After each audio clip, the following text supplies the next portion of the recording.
이건 충격적인 일입니다. 미국 트럼프 대통령이 주한미군 분담금 협상을 하면서 주한미군 철수를 언급했습니다. 그런데 우리가 제시한 전시작전권 반환 요구에 미국 의회가 움직이게 되면서 트럼프의 협상이 무산되게 되었습니다. 이 사실에 수많은 네티즌은 궁금증을 가질 수밖에 없게 되었는데요. 도대체 한반도의 어떤 부분이 미국 의회를 움직이게 하였을까요?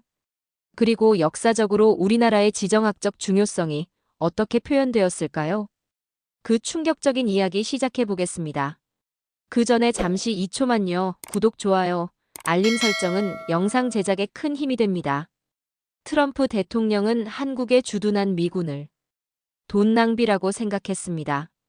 한국이 미국의 안보 우산 속에 편하게 있으면서 충분한 대가를 치르지 않고 있다고 느꼈던 거죠. 그래서 그는 요구했습니다. 한국은 더 많은 돈을 내라. 아니면 미군을 줄이겠다. 그 금액은 무려 50억 달러. 지금까지 한국이 내던 분담금의 5배. 어떤 해석에 따라선 10배 가까운 금액이었습니다. 언론에서는 이를 두고 협상이 아니라 압박이라고 표현했습니다. 사실상 철수 카드까지 꺼낸 거였으니까요. 한국 사회는 충격에 빠졌습니다. 정말로 미군이 빠지면 우리가 혼자서 북한과 중국, 러시아를 상대해야 하는 건가? 하지만 한국 정부는 물러서지 않았습니다. 조용하지만 단호하게 한마디를 던졌습니다. 그렇다면 전시작전 통제권을 돌려주십시오. 이 말의 의미는 단순하지 않았습니다. 전작권은 전쟁이 일어나면 우리 군을 지휘하는 권한으로 현재는 미군 사령관이 갖고 있습니다. 하지만 그 권한을 한국이 다시 가지고 오겠다는 뜻이었습니다. 이건 단순한 기술적 문제를 넘어 자주국방을 향한 상징적인 선언이었습니다. 한국이 이제 미국에 기대지 않고 스스로 나라를 지킬 준비를 하겠다는 의지의 표현이었죠. 그 한마디는 트럼프에게도 강한 메시지였습니다.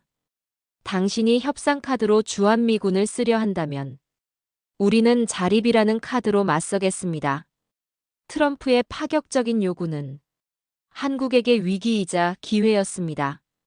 우리 스스로의 안보를 다시 돌아보는 계기, 그리고 우리가 우리를 지킨다는 원칙을 되새기는 시작점이었습니다. 그때였습니다. 미국 안에서도 우려의 목소리가 터져나오기 시작했습니다. 트럼프 대통령이 너무 나가고 있는 거 아니냐? 이대로 가면 한미동맹 자체가 흔들릴 수 있다.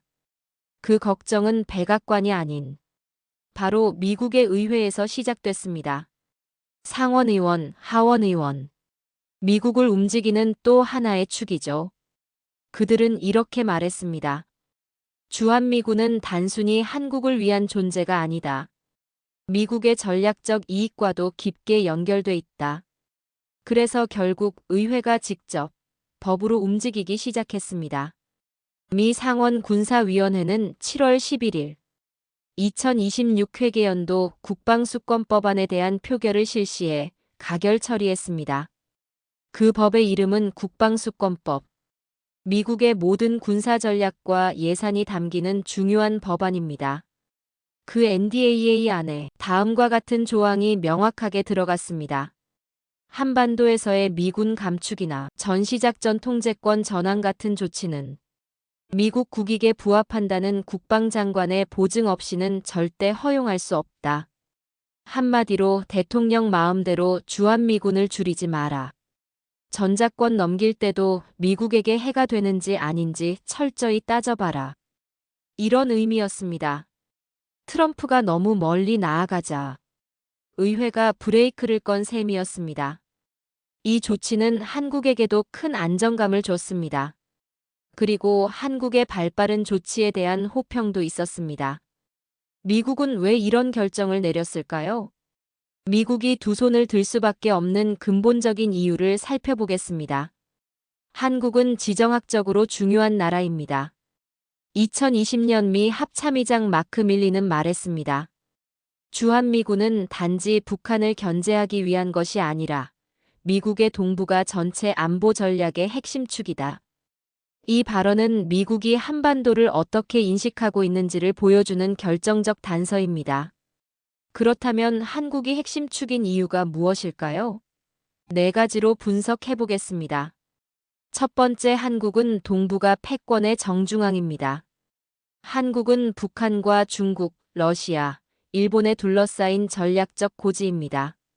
특히 주한미군 기지에서 출격하는 항공 자산은 불과 수십 분 안에 중국 동부 해안, 블라디보스토크, 대만 해협, 일본 본토까지 작전 반경을 확보할 수 있습니다. 다시 말하면 한국은 단순한 방어 거점이 아니라 동북아 전체를 투사하는 전력 허브입니다. 두 번째, 한국은 전진 배치 전략의 중심입니다. 평택에 위치한 캠프 험프리스는 미국 본토를 제외한 세계 최대 규모의 미군 기지입니다. 전력 투사형 항공기 B1, F-35 등이 있습니다. 그리고 핵 항모와 연계된 해상 지원 체계를 갖추고 있습니다. 또한 실시간 통신 및 작전 지휘 인프라가 있습니다. 이것은 미국이 한국을 작전의 전진기지로 설계했다는 강력한 증거입니다. 단순히 방어가 아닌 공격적 억제를 위한 전력 포진입니다. 세 번째, 한국은 중국 견제를 위한 인도 태평양 안보망의 핵심입니다. 미국은 인도 태평양 전략에서 한국, 일본, 괌, 호주, 필리핀으로 이어지는 안보링을 구축하고 있습니다.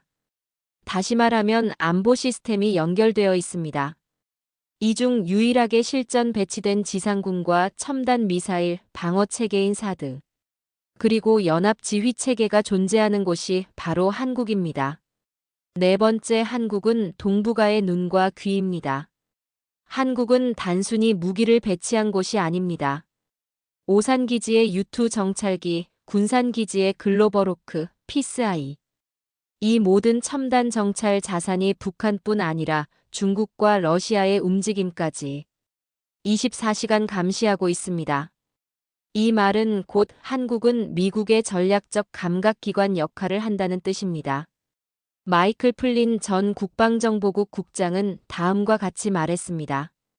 한반도에서의 전략적 존재는 동북아를 통제할 수 있는 미국의 유일한 고정 기반이다. 그리고 한 가지 사실을 강조했습니다.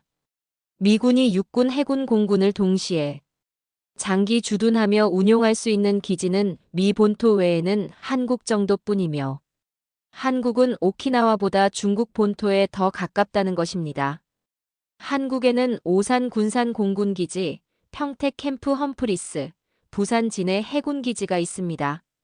미국의 RAND 보고서에서는 미국은 인도태평양 전반에 걸친 신속한 기동력과 대응 능력을 확보하기 위해 한국 내 군사 기반을 필수 자산으로 유지해야 한다. 라고 말하고 있습니다. 그리고 지상군이 전면 배치되어 상시 운용 가능한 유일한 거점이 한국이라는 점을 강조했습니다. 만약 한국이 없다면 어떻게 될까요? 미국은 괌까지 밀려납니다. 또는 하와이까지 더 물러서야 하죠. 그렇게 되면 중국이 본격적으로 펼치고 있는 반접근 전략에 미국은 휘말릴 수밖에 없습니다. 쉽게 말하면 중국은 미군이 자기 주변에 접근하지 못하도록 거대한 장벽을 만드는 전략을 쓰고 있습니다. 그래서 미국이 한국을 놓치는 순간 그 장벽 안으로 들어가는 게 훨씬 어려워지는 것입니다. 그러면 동북아 해양 패권을 지키기도 점점 더 힘들어집니다. 이건 단지 군사 이야기만이 아닙니다. 경제, 안보, 기술, 외교 등 모든 힘의 균형이 바뀌게 됩니다. 그래서 미국은 때로는 돈을 더 내라고 강하게 말해도 정작 미군을 완전히 철수하지 못합니다. 수천 년 동안 한반도는 단순한 땅이 아니었습니다. 수많은 제국의 운명이 얽혀 있었습니다. 중국은 방패라 불렀고 일본은 진동의 뿌리라 경계했으며 조선은 스스로를 울타리라 여겼습니다. 중국 사서 자치통감에는 이렇게 적혀 있습니다. 조선은 바다 모퉁이의 요충지를 차지하여 남쪽으로는 외를 막고 북쪽으로는 예맥을 맞댄다. 천년 전 중국 역사서조차 이 땅이 남쪽의 침략도 북쪽의 위협도 한 곳에서 모두 막을 수 있는 전략적 요충지라고 말했습니다. 한반도라는 이름의 이 땅은 동아시아의 중심이자 절대 넘볼 수 없는 요새였습니다. 조선 후기의 실학자 이긍익이 쓴 역사서 열려실 기술은 말합니다. 조선은 문호의 대들보와 같은 땅이다. 문지방이 무너지면 그 집은 무너진다. 조선이 흔들리면 일본이 떨리고 조선을 잃으면 명나라의 바다도 무너진다. 다시 말하면 중국과 일본이 직접 충돌하게 됩니다. 그러면 동아시아 전체의 권력 균형이 무너지게 됩니다. 일본 에도 시대의 문서 대마 도풍속기에는 조선이 흔들리면 일본 경내도 반드시 떨릴 것이다. 라고 하였습니다. 일본은 조선이 강하고 안정될수록 중국 몽골 등 대륙 세력의 일본 접근을 차단할 수 있다고 생각했습니다. 조선이 무너지면 대륙 세력이 일본을 침공하는 전진기지로 만들 수 있다는 두려움을 확인할 수 있습니다. 명나라 황제의 언행과 명령을 기록한 공식 실록인 대명실록에서는 조선을 잃으면 왜구가 해안을 어지럽히고 해상 운송이 보장되지 않는다. 라고 나와 있습니다. 명나라 조정이 조선을 명나라의 안위와 관련된 중요한 위치로 인식했음을 알 수 있습니다. 명나라의 만력제는 임진왜란 당시 이미 재정 파탄, 내부 부패, 외적 위협에 시달리고 있었음에도 불구하고 조선을 적극적으로 도와 병력과 식량을 쏟아부었습니다. 수많은 분석이 있지만 일본이 조선을 딛고 명나라까지 정벌하겠다는 정명가도에 의한 두려움과 군사 물류의 허브인 한반도를 잃으면 명나라 무역 항로가 위험해진다는 전략적 이유도 있습니다. 그들은 알았습니다. 이 땅이 단순한 주변국이 아니라 동아시아를 지탱하는 전략의 문지방이라는 사실을. 다음은 한국의 차세대 무기 체계를 살펴보겠습니다. 이제는 전쟁도 사람이 아닌 AI가 주도하는 시대입니다. 그 중심에 대한민국이 직접 만든 국방 인공지능 GEDAI가 있습니다. GEDAI는 쉽게 말해 군 규정, 작전 매뉴얼, 용어 번역까지 해주는 군용 AI입니다. 데이터 분석 및 작전 시뮬레이션을 살펴보겠습니다. 한반도의 가상 북한군이 개성에서 침투 작전을 개시하는 시나리오가 주어졌습니다.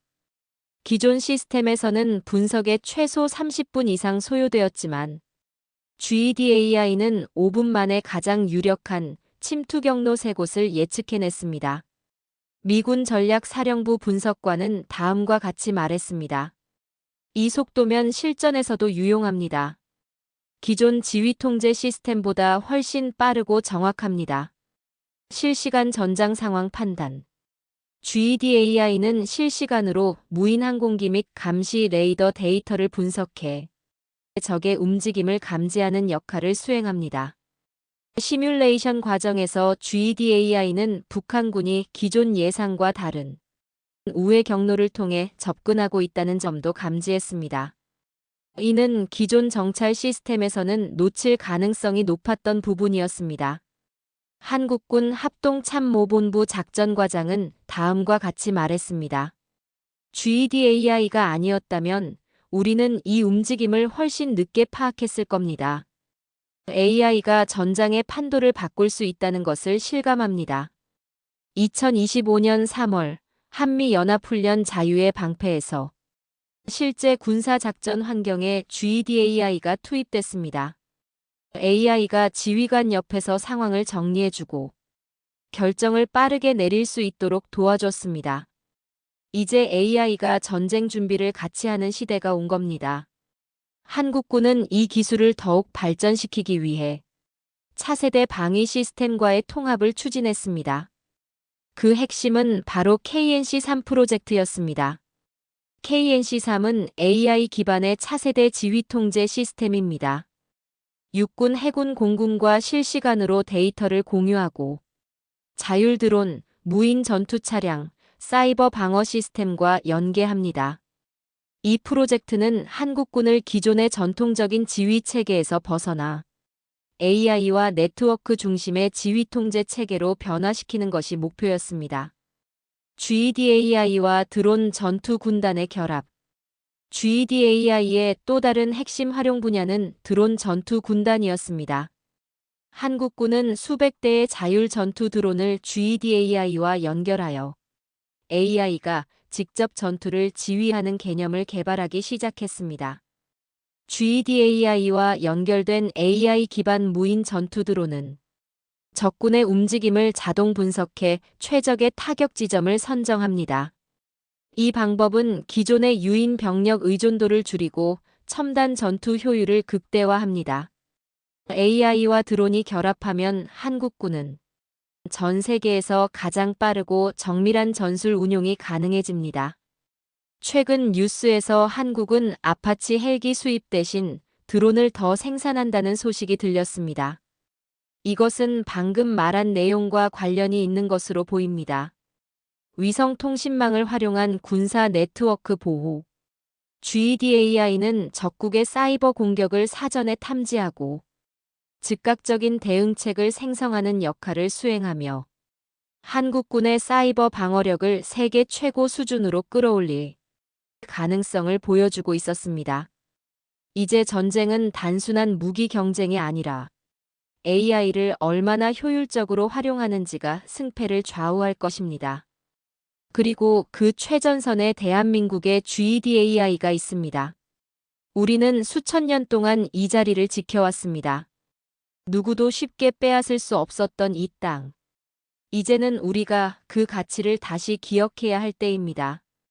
우리가 이 자리까지 올 수 있었던 것은 결코 저절로 된 일이 아닙니다.